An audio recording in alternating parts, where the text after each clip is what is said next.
부스팅은 여러 개의 디시전 트리를 만들어서 결합하는 것은 배깅하고 동일한데, 이제 배깅과 다른 점은 우리가 부스트래핑을 하지 않고 그 대신에 모든 훈련셋 자료를 이용해서 시작하고요. 그것을 이제 순차적으로 학습한다는 거예요. 무슨 얘기냐면, 이걸 일단 한번 좀 따라 보세요. 한번 읽어보면서 따라 볼게요. 예를 들어 회귀 문제에서 이 부스팅 알고리즘이 어떻게 적용이 되는지를 설명을 해볼게요. 일단 함수 f의 추정치, 함수 f의 추정값 그러니까 모든 x 값에 대해서 0이라고 할게요. 그러면은 그 훈련셋에 있는 모든 관측치에 대해서 이 잔차 레지듀어 값은 y 값이겠죠. y 값. 왜냐하면 모든 값을 0이라고 우리가 예측을 했으니까, 그죠? 그냥 그 관측치 값이 그 레지듀얼일 거 아니에요. 네. 그 다음에 그 다음 과정이 이제 알고리즘인데, 그 몇 개 총 이제 그 large B, 그러니까 B 개의 트리를 만들 건데요. 그걸 이제 순차적으로 만들 거예요. 그래서 그때 이제 튜닝 파라미터가 D가 있습니다. 이건 뭐냐면 그 트리의 복잡도에 대한 거고, 예를 들어 그 트리가 한 개의 분할로만 구성이 돼 있다. 그러면은 터미널 노드의 개수는 D 플러스 1이겠죠. 그러니까 하나의 스플릿이 있으면 터미널 노드는 두 개가 있을 거 아니에요. 그죠? 만약에 그 트리가 두 개의 분할로 연결이 돼 있다 그러면은 세 개의 터미널 노드를 가진 트리가 되겠죠. 결국 그러니까 D 값이 크면 클수록 그 트리는 이제 더 복잡한 더 큰 트리가 되는 거예요. 그래서 이거를 우리가 그 우리가 오퍼레이터가 정하는 거죠. 그래서 이걸 튜닝 파라미터라고 하고요. 그 D개의 그 분할을 가진 트리를 이 훈련 자료, 그러니까 X 그다음에 아까 만든 그 레지듀얼, 여기서 Y 값이 레지듀얼이에요. Y 값이 레지듀얼에 적합하는 거예요. 네. 그러면은 그 fx 추정치는 fx 추정치에다 더하기 아까 최초에 만든 이 fx 추정치는 뭐였죠? 0이었죠. 0 값이었잖아요. 거기다가 더하기 요번에 이제 새로 만든 트리, 그러니까 최초의 레지듀얼을 그 반응 변수 값으로 해가지고 예측하는 함수 f 값이 되는 거죠. 그게 이제 fxb의 추정치가 되는 거고요. 거기다가 람다라고 하는 파라미터가 더 들어갑니다. 이 람다는 이 학습 속도를 제어하는 파라미터예요. 그래서 그 학습 속도를 제어하는 파라미터, 뭐 수축 파라미터, 슈링키지 파라미터라고 하고요. 이런 식으로 잔차에 대해서 학습하는 거예요. 잔차를 계속해서, 그러니까 어떤 학습 모델을 만들고 함수 f를 추정하잖아요. 그러면은 그것에 있어 그것을 더해서 그것에 이제 람다 값을 곱해 가지고 기존의 함수 추정치에다가 더한 것과 실제 값과의 차이, 그 레지듀얼을 이번에는 또 그 예측하기 위한 새로운 함수를 만들어서 거기다가 람다를 곱해 가지고 기존의 함수에다 더하고 이런 식으로 해서 계속 그 레지듀얼을 줄여 나가는 거죠. 이게 부스팅 모델이에요.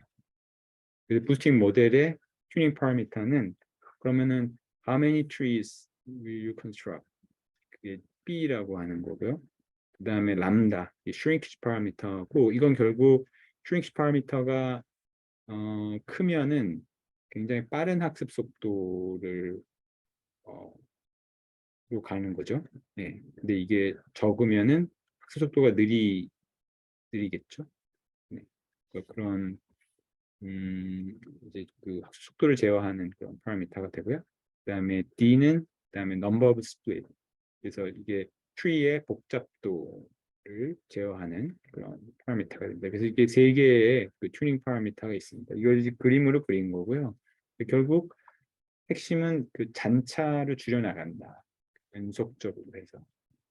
next tree, next tree, 그 next tree의 가 줄이고자 하는 거는 잔차를 줄이고자 하는 거예요. 그래서 이것도 한번 좀 시습을 해볼게요.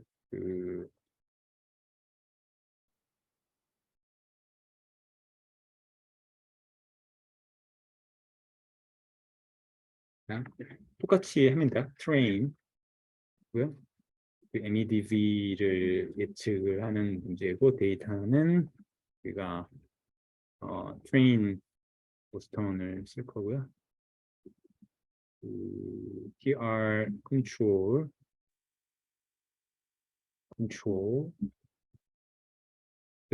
우리가 아까 만들었던 TR 컨트롤대로 쓸 겁니다. 그러니까 20번 크로스 밸리데이션을 하겠다는 거고요. 그 다음에 메서드만 바뀌는 거예요. Gradient Boosting Machine이라고 GBM 쓰거든요. 네. 그래서 이거를 GB Gradient Boosting 모델이라고 이렇게 GB 모델이라고 할게요. 여기도 또 GBM을 설치하라고 해요. 그러면 선택 yes 하면은 이제 GBM 패키지가 설치가 될 거고요. 설치가 되는 동시에 지금 학습을 이미 지금 들어갔네요. 학습을 했네요. 벌써. 얘는 조금 더 빨라요. 그러니까 아까 그 랜덤 포레스트보다 좀 더 빠르고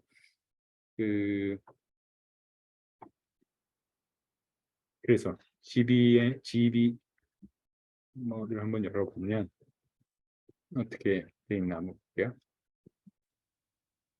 자, 이게 스토캐스팅 그레디언트 부스팅이라고 하고 382개의 학습 데이터, 13개의 프리딕터를 썼고요. 크로스 밸리데이션 과정에 대해 설명했고, 자, 여기 보면 이제 interaction depth라고 하는 게 아까 얘기했던 D예요, D. 예. 그래서 그 트리의 복잡도, 그러니까 1, 2, 3가 이게 1, 2, 3 여기까지 되어 있고요. 터미널 노드의 개수가 3개, 아니, 스플릿 개수가 3개라는 거죠. 스플릿 개수가 1개인 거고. 그러니까 그 트리가 굉장히 단순한 트리죠. 그러니까 그냥 interaction depth가 하나라는 거는 그냥 바이너리 스플릿 하나로 이루어진 트리예요. 네. 그래서 그 number of tree는 50개, 100개, 150개. 우리가 이제 이 하이퍼 파라미터를 결정하지 않았는데 주어주지 않았는데 얘가 얘가 그 임의의 값으로 선택을 한 거예요. 그다음에 RMSE 그다음에 해당되는 R 스퀘어, MA 값 좀 나오고요. 그다음에 얘가 지금 슈링키즈를 어떻게 했냐면 0.1로 튜닝 파라미터를 설정을 한 거예요. 디폴트 값으로 튜닝 파라미터를. 아까 그 람다 값을 0.1로 했고요. 그다음에 number of minimum observation node. 네, 이거는 이제 10으로 설정이 됐고요. 그러니까 이거는 앞서서 언급하지 않은 새로운 튜닝 파라미터인데 GBM 모델에서 그 그러니까 터미널 노드가 있잖아요. 터미널 노드 안에 몇 개의 그 관측치들이 적어도 있어야 되느냐라고 하는 거거든요. 만약에 터미널 노드가 너무 그 안에 포함된 개수가 너무 작으면은 작지 않도록 하겠다는 거죠. 그러니까 적어도 10개 이상은 돼야 된다는 거죠. 네. 그러니까 예를 들어 트리의 복잡도를 생각할 때 어,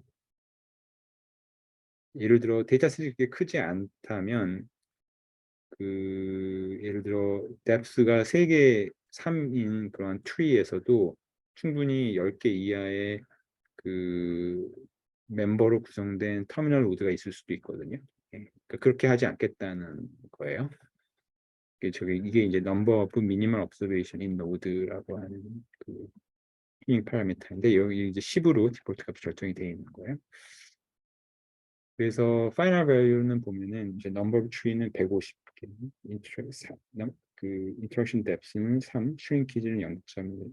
뭐, 이때 그러니까 153 그러니까 3, 150 이때가 가장 RMS가 작다는 거예요. 네. 그래서 그걸 이제 그림으로 확인을 해보면 DB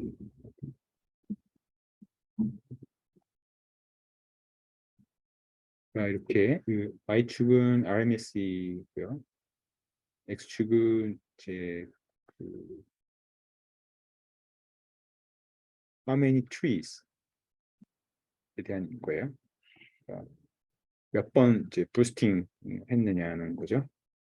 아까 50, 100, 150 이렇게 얘가 선택했잖아요.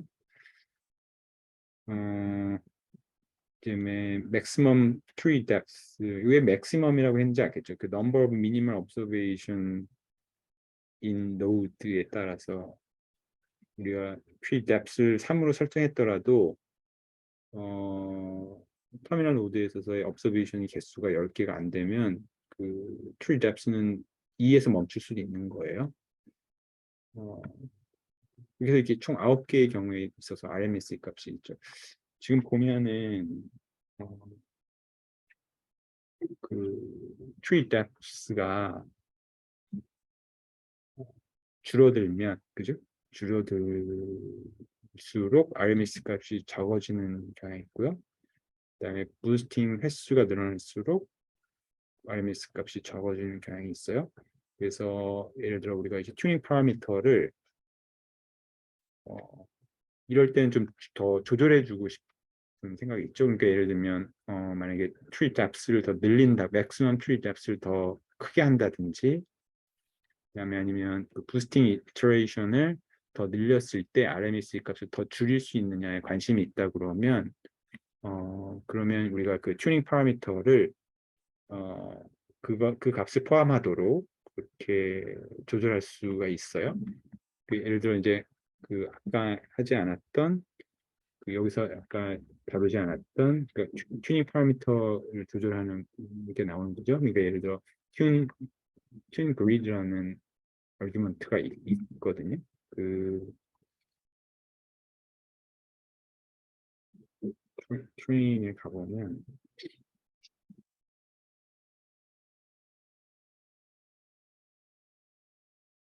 튠 그리드라는 게 있어요. 그러니까 튜닝 파라미터의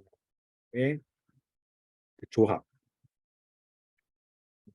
만들 수 있거든요. 그래서 그것을 여기서 이제 내가 튠 그리 소문자를 해서 이게 expand.grid라고 하는 함수가 있어서 이것을 이제 그 데이터 프레임을 만들어 주거든요. 그래서 내가 아까 interaction depth라고 하는 그 하이퍼 파라미터가 있었잖아요. 그 아까는 1, 2, 3이었잖아요. 근데 내가 예를 들어 뭐 좀 더 큰 값을 갔을 때 어떻게 되는지가 궁금해요. 1, 5, 10 이렇게 3보다 더 큰 값이죠. 5, 10까지 가보자는 거예요. 그랬을 때 어떤 이제 경향이 있는지 보고 싶은 거고요. 그다음에 이제 number tree is가 이제 아까는 50, 100, 150이었잖아요. 근데 이거를 이제 예를 들어 그 어, 51부터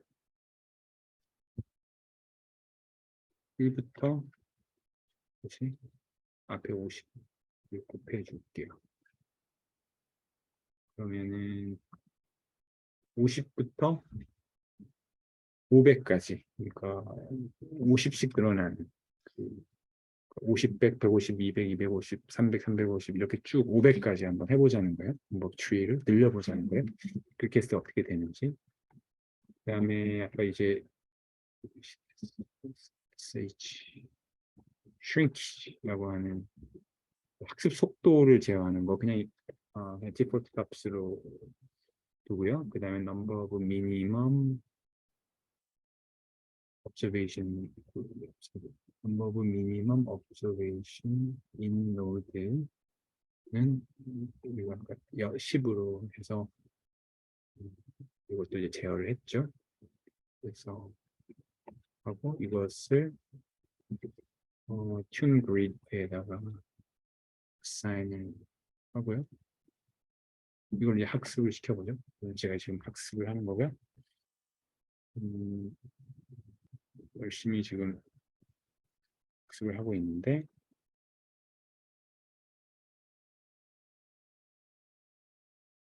그러니까 그 튜닝 아까보다 좀 더 오래 걸리죠. 왜냐하면 그 튜닝 파라미터를 그 여러 개 그러니까 더 테스트 해봐야 될 게 많잖아요. 얘가 지금 그래서 GB 보시면은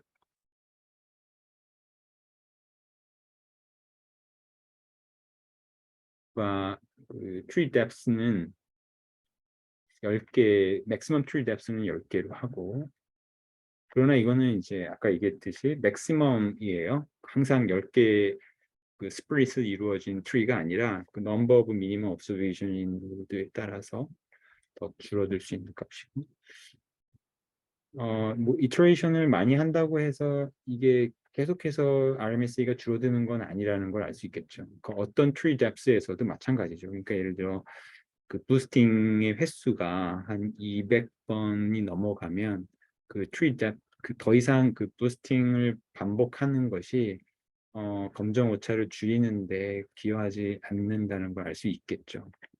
그렇죠? 네. 그리고 좀 보면 RMSE가 확실히 뭔가 그 maximum tree depth에 따라서 근데 5나 10이나 그 어떤 걸 선택하는 게 좋을까요? 그러니까 뭐 그건 이제 선택의 문제죠. 그러니까 RMSE가 저만큼 주는 것이 그만큼 중요하다. 그러면은 뭔가 좀 더 복잡한 복잡한 그런 그 트리도 그냥 받아들일 수 있다. 계산상의 이점을 희생하는 거죠. 저걸 계산하는데 더 오랜 시간이 걸릴 거 아니에요. 이 정도 데이터셋에서 그것도 역시 이제 트레이드오프 문제죠. 그다음에 아까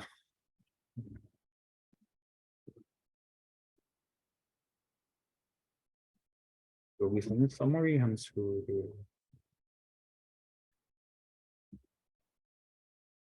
이 LAS라고 하는 거는 그 레이블, X축 레이블, Y축 레이블 있잖아요. 그 레이블을 이제 우리가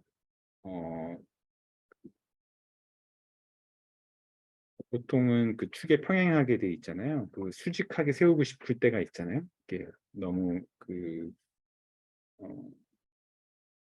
공간이 좁아가지고 다 보이지 않을 때는 이렇게 수직으로 세우는 게 좋단 말이죠. 이 축에 Y축에 수직으로 이 레이블들을 표시하고 싶을 때 보면은 그 상대 영향 반응 변수에 대한 상대 영향을 보면 여기서는 LS 데이트, LS stat가 가장 큰 영향이 있고 그 다음에 이제 룸 넘버 쭉쭉 돼 있네요. 아까 거는 룸 넘버가 제일 큰 영향이 있었는데 그게 아까 여기서는 이제 랜덤 포레스트에서는 룸 넘버가 variable importance에서 가장 높은 점수가 있었고 그 다음에 L stat가 뭐 lower status low status 그러니까 social economic status가 낮은 그런 사람들의 비율, 막 그 서버브, 그러니까 보스턴 서버브에 보면 그 보스턴 교외에 보면 여러 그 지역들이 있는데 그 각 지역들에서의 그 하우징 밸류의 그 중앙값을 예측하는 부분에 있어서 로어 스테이트 그 서버브의 로어 스테이터스 파퓰레이션의 그 비중이 중요하다. 그 다음에 그 하우스의 뭐 average number of room이 중요하다 이런 얘기인데 그런 것들이 이제 큰 영향을 미친다는 걸 알 수가 있고요. 이 모델에 따라서 알고리즘에 따라서 뭐 예측 정확도라든지 그 모델에서 반응 변수에 기여하는 그런 변수의 순서라든지 그런 것들이 조금씩 다르다는 걸 알 수 있겠죠. 뭐 리니어 모델 해보면은 또 달라지겠죠. 그 리니어 모델에서 어떤 한번 해보세요. 그 리치나 라쏘 등을 이용해가지고 한번 해보셔도 좋을 것 같습니다. 그래서 여기서 이제 그 아까처럼 뭐 그 테스트 데이터셋에서 예측하고 이것도 한번 해볼까요? 그럼 이제 predict 그래서 GB 뭐 되고 new 데이터는 테스트 버스트고요. 이게 이제 뭐죠? PR predict 저장하고요. 그러면 아까 BF 만들었죠. 데이터 그래서 PRD에 PRD 클래스 넣고요. OBS에 테스트 버전에 MDV 그 다음에 계속해서 빅플롯, 벨릭스에서 X축에는 observation, Y축은 예측값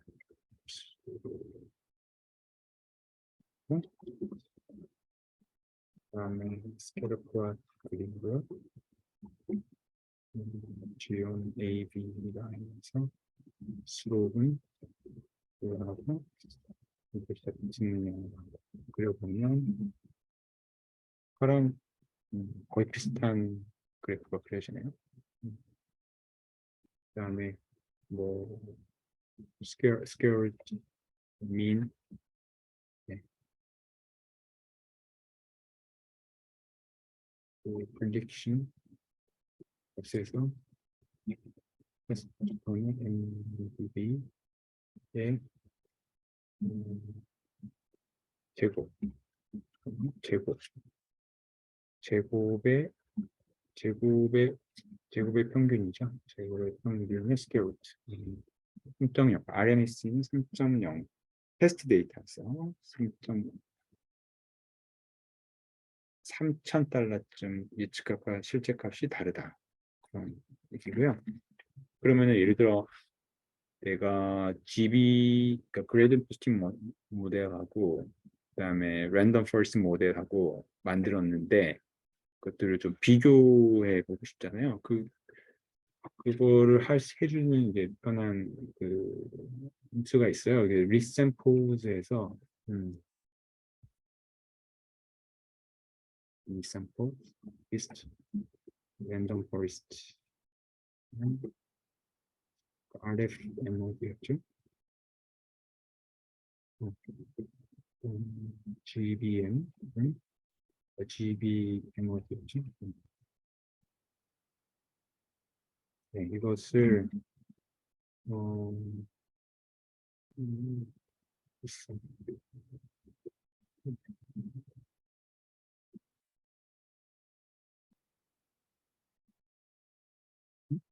비슷한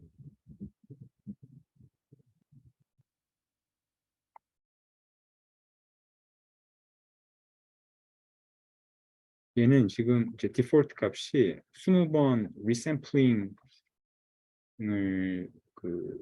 하는 거고요. 그래서 이 퍼포먼스 매트릭에 대해서 두 그 모델을 비교 리샘플 해가지고 두 모델의 그 그 테스트, 그러니까 그 트레이닝 데이터에서죠. 그러니까 트레이닝 데이터에서 20번 각각 리샘플해서 리샘플의 크기는 얼마인지 모르겠네요. 그러니까 이제 리샘플링 횟수는 20번인데 이게 아마 그 트레이닝 데이터의 그 반복을 그러니까 리플레이스먼트를 허락해서 그냥 그 트레이닝 데이터셋의 크기만큼 그 샘플링을 해가지고 거기에서 이 퍼포먼스 매트릭을 구하는 건지, 그거는 요 함수의 아규먼트 디폴트 값들을 좀 봐야 되긴 할 것 같은데요. 이것을 해보면 이제 그 두 개의 모델을 비교할 수가 있어요. 그러니까 서머리 해보면 이제 그래서 RMSE에 대해서 랜덤 포레스트랑 그레이디언트 부스팅의 그 RMSE 값의 그 평균치와 그다음에 뭐 분포 이런 것들 좀 알 수가 있고요. 이것을 이제 그 우리가 플러팅을